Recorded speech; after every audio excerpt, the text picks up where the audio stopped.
Hello, everyone, and welcome to our podcast. I'm Dani, and today Great.com talks with Oliver Ranft, the Business Development Director of CAF America. If you haven't heard of it, CAF America is a global grant-making organization assisting corporations, foundations, and individuals. Before we begin, remember, if you're new here to this podcast, press subscribe on YouTube or in your podcast app. Hi, Oliver, and welcome. Hi, Dani. How are you doing? I'm doing great. How are you? Thank you for having me. Good. Doing great as well. I am super happy to talk to you today. I'm really excited because the work that you guys do at CAF, it's quite different from everything else that we have interviewed here before. So I'm really interested in diving into it. Let's start learning more about how CAF began. What is the history behind it? Oh, it's very interesting. So the CAF, the Charities Aid Foundation, was started in the UK. The Charities Aid Commission was 98 years old this year. It was originally established as a private purse of the British monarchy to do all of their foreign work, where they were giving donations, building schools, whatever philanthropic work they were doing. They were direct through this specific purse within their executive team. But then it got privatized when it went on, and right now it's the CAF group. We have in the UK the CAF Bank, which is one of the few private philanthropic banks that lends to UK charities registered in the UK. But then we also have part of the group is CAF America, CAF Canada, and a special product that we have for dual tax citizens between the UK and the US. And we have offices in 7 countries, sister offices in India, Brazil, Australia, Turkey, and South Africa, where we can definitely, we can send out grants faster through our expedited grants program. So it's a very large group, attending to around 1.8 million organizations in 140 countries. And making all of this with all the regulations and requirements by the countries where we operate in, protecting our clients' reputation. Wow, this is really massive. Those are incredible numbers.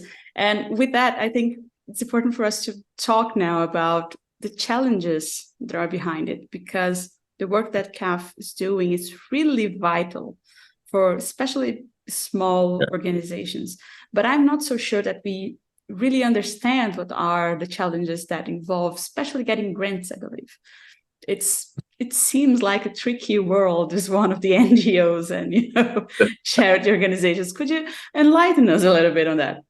Of course. So what happens a lot in the third sector, it's very prone to money laundering or to illegal groups funding their illegal activities through these donations or through any type of philanthropy that goes around the world, even grants and state grants. There's a couple of examples, but for us, for example, at the CAF Group, one of our main R's is managing your risk to protect your reputation through reputational exposure. And we go up the furthest of any company that I know, and we work also with big financial institutions, and it depends where you're sending the money out from.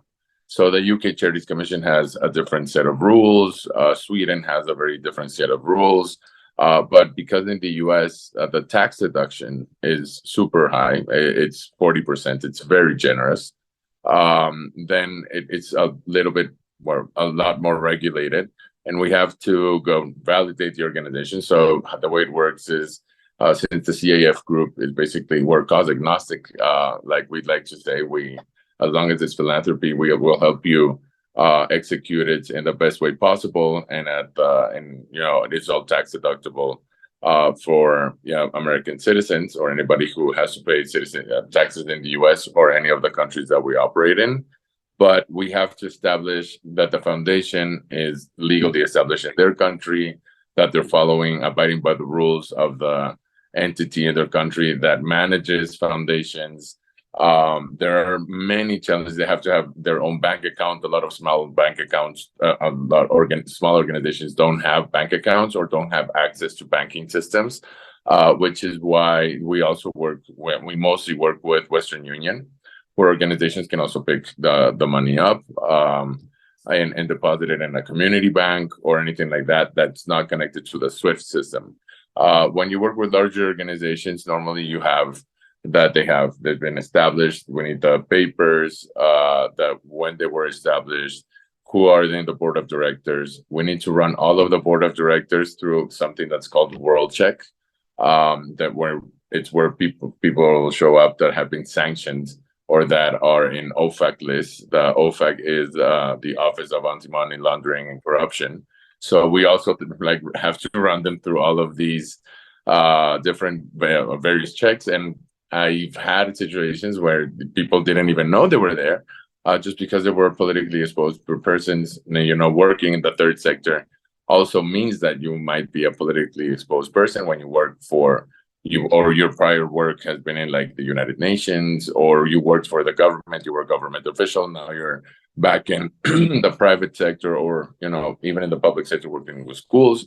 So it's a very, very interesting area of expertise that we work in a very specific one, where we definitely, like I said, value the reputational exposures to the minimum of our clients and the organizations, because this also allows these organizations to have access to funds in the United States without having to open a foundation here or in the UK or anywhere where we operate. They can be receiving tax-deductible donations from these countries as well. Wow, it's really impressive, the amount of details that is behind it. I think as donors, we are not exposed to that as much. And I like when you say about exposure, about somehow back-checking, making sure that things are in place and that's no, let's say, financial issue behind it. But in the cases of small organizations, I think there is an other bit that maybe it's related to vitality, I would call it. I don't know if that's the best word, but it's quite complicated for an organization to start from scratch, with some donations, with some volunteers, and be able to scale that to an actual big system operating, with sustainable gears, let's say, to not really fall apart. So how are you able to help with that as well? So I mentioned I've done it myself. I wanted to, after my master's, I wanted to see if all these theories that I was learning in social development actually worked. We had a big natural disaster in the country where I'm from Ecuador. We had in 2016 a large earthquake, and we immediately, the civil society, sprung into action. We wanted to help. We had a lot of donations, in-kind donations, food, material, and mostly, pajamas, houses, tents, anything that could help the people that have been displaced. We went on the next day, and it starts little by little. Like, an intention takes you to more involvement once you see the good that you're doing in a society. This is what we call grassroots activists, the activists that are actually doing the work on site and delivering that, that backpack to that little child who's going for the first time to school, that's actually doing the sanitation on the water that, the other people are fundraising in other countries. These are the people that we want to take the most care of. These are the people that are actually changing the world, that I call them, our system of operation within any of the programs that we do. And basically, when we talk about scalability, you need first some type of support, financial support. In-kind donations are tough for organizations. Yes, they will be a band-aid for solving the situation, but an organization is never sustainable if it doesn't get cash donations. So that's what we have, meetings with these organizations that have been supported through our donors maybe once or twice, and help them, listen, you could get more donations if you would do these small steps, and they do go and register with a notary, their new program. or send us, their fundraising ideas, which we can also double check if it's a good idea or not.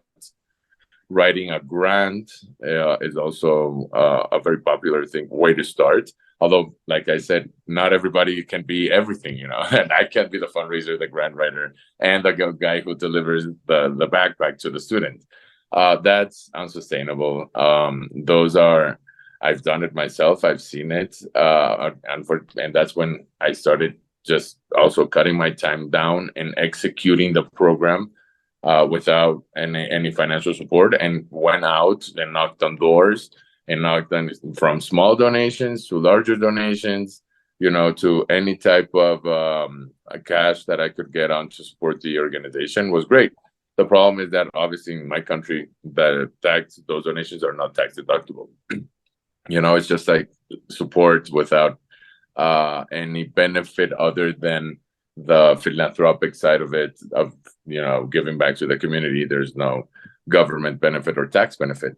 But here in the US, and if you access American donors, or if you have a friend that lives in the States, as a small organization, somebody of your community migrated, or somebody's in Europe or anything like that, and if they know that their donation could be tax deductible in the countries that they're at, they might be sending you $100 that they can deduct from their taxes instead of or spending it or anything else.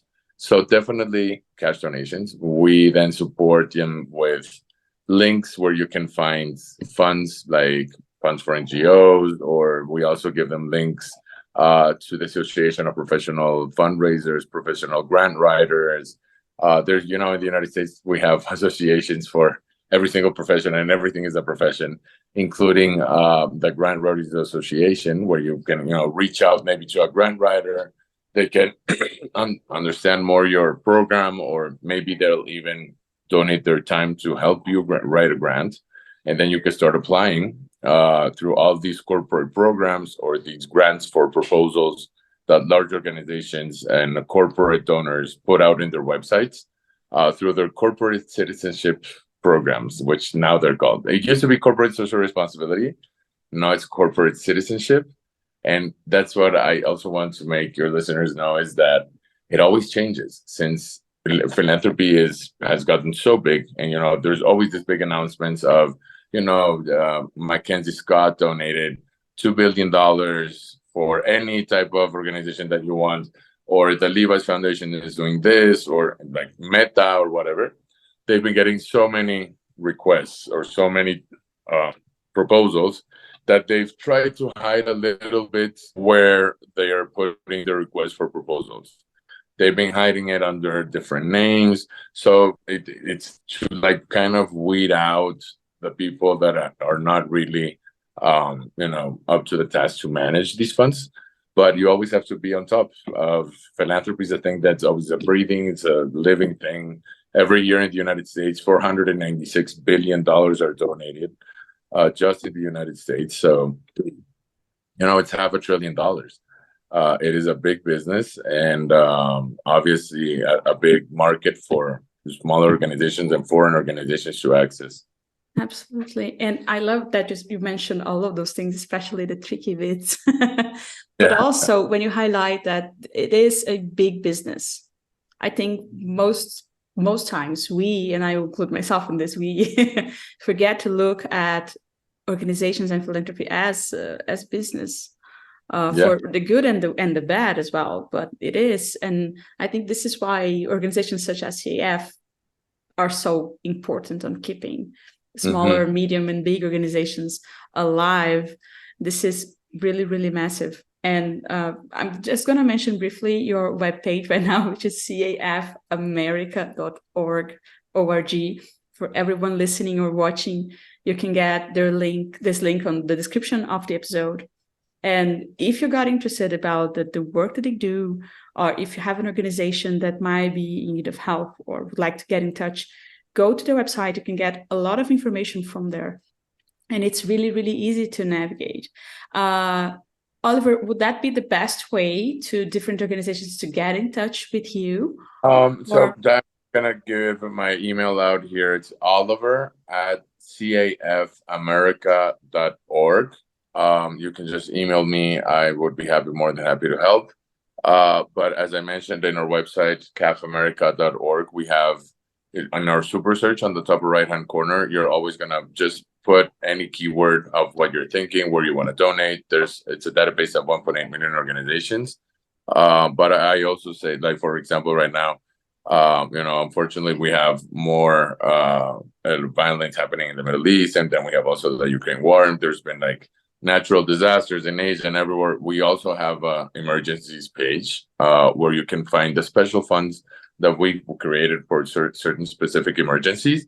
So you can also be like giving directly, and you know that these organizations that we are donating to in Lebanon or wherever there's been right now in Afghanistan, the earthquake, that we're responding immediately within 24 hours to these emergencies and through vetted arrest for your donation.